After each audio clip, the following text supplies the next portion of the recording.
The term tenant screening reports refers to any report that will have history of a tenant's activities or court cases in housing court. So if you've been brought to housing court, that may appear on a tenant screening report. A lot of cases are brought where there's absolutely no fault involved on the part of the tenant. But these reports don't distinguish between tenants who legitimately had reasons to either withhold their rent, or the landlord may have sued them by mistake, or the landlord may have sued them as part of a scheme to get a rent-regulated tenant out of their apartment. So there are all kinds of reasons why somebody can be sued in a housing court case that have nothing to do with their, how good a tenant they would be. The court, the Office of Court Administration, which has this database as part of their court records, processes that data, packages it, and actually resells it to several companies who have contracts with them.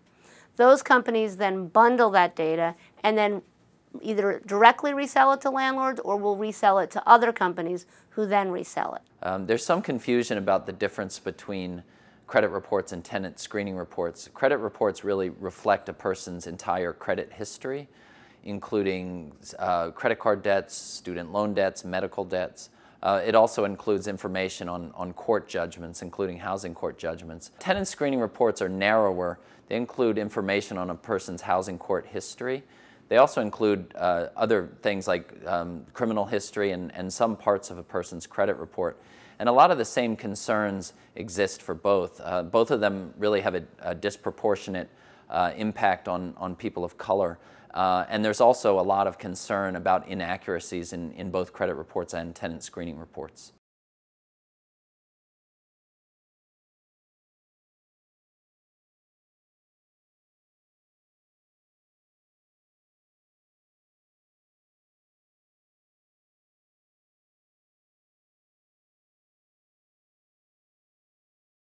Over the past 10 years, if you go along the L line, for example, little by little you start seeing more young people moving in, and that is directly affecting long-term residents with displacement, because the rents originally here were quite affordable, and as new people are moving in, owners want to get more money for their apartments, and they start finding ways to harass, displace tenants.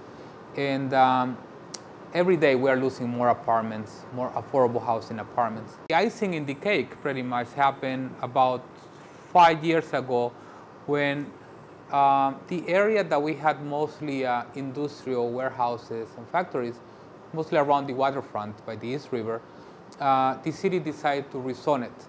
So pretty much change it from industrial use to residential.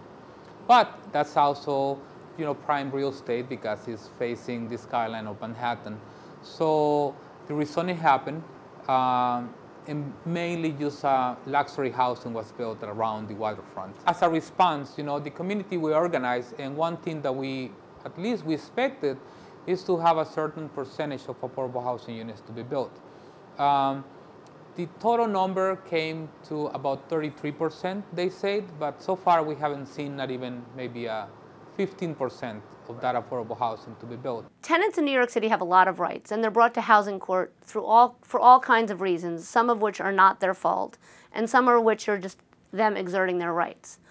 With the recent foreclosure crisis, we've had a lot of tenants that are brought to courts by the banks that ended up repossessing the house. So in a foreclosure case, in a 2 or 3 family home, the bank will come in and begin foreclosing proceedings, and then they'll own the house. Banks don't like tenants, so they then move to evict everybody in the household, even the tenants. And these can be tenants who are excellent tenants who've paid their rent every month. But just because the bank doesn't want them, they'll bring them to housing court to have them evicted. Those tenants now have a housing court case on their record, and when they go to try to relocate, they'll have a very hard time finding housing because of this so-called negative history. The other problem we see is that in New York City, you have a right to withhold your rent for repairs. And if you have a negligent landlord, this was always one of the most powerful ways to get repairs done. rent strikes were a very common way that a group of tenants would get together to get necessary repairs. One of the cases that I know is this couple, couple in their 30s that they were a few years ago, maybe like 7 years ago, were living in this building in complete abandonment. The landlord was completely absent. The only time that he showed up, it was to collect rent pretty much every month.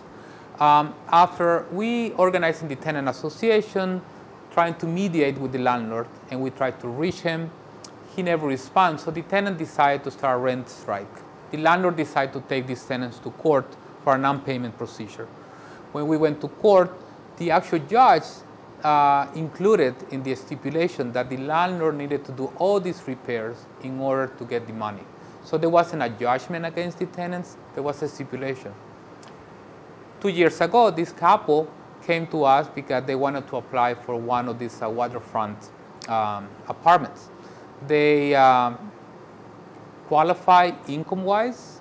They had a pretty decent credit. So, they had a very good chance of meeting the requirements. The big surprise was when they got their screen report and their credit report is that they had a non-payment in the record. That non-payment from 7 years ago, and they got rejected. Recently, the New York City Council did pass something called the Tenant Fair Chance Act. And under this law, a prospective landlord is required to tell you if they use a tenant screening company, and if they do use that tenant screening company, the name of that company. So that gives tenants the opportunity to see which company, to try to get a copy of their report. If there's any errors or any problems, they can go in and try to get that cleaned up and then make the application. The other thing tenants can do is they have a right under New York and federal law to have explanations put on the report. So they could have something that says, yes, I was brought to court in 97 or 2011, but it was because the building was foreclosed upon. And then that is supposed to appear on the tenant screening report. A real fundamental problem here is the courts continuing to sell this data, these housing court records to private tenant screening companies. These records, first of all, these records are really rife with inaccuracies, incomplete information that is really prejudicial to many people. But also, the court's stated mission is to promote the rule of law and to serve the public. And in fact, selling this data in bulk to tenant screening companies does just the opposite. It penalizes people who have used the courts to exercise their rights, and it discourages people from doing so in the future. It's fundamentally unfair. We do not believe, and I say we mean tenant advocates don't believe that housing court records should be sealed. They're absolutely open. Anybody can go down to the courthouse and ask to see a file. That's, we have an open court system, and we're certainly not suggesting that it shouldn't remain open. But what the court system is doing is providing, we believe, inaccurate and misleading data to these companies who are happy to pay for it. People should also, if they're affected by this or concerned by the fact that the court is selling data and at a harm to the people of the state of New York, should contact their local elected officials to get them involved in this issue.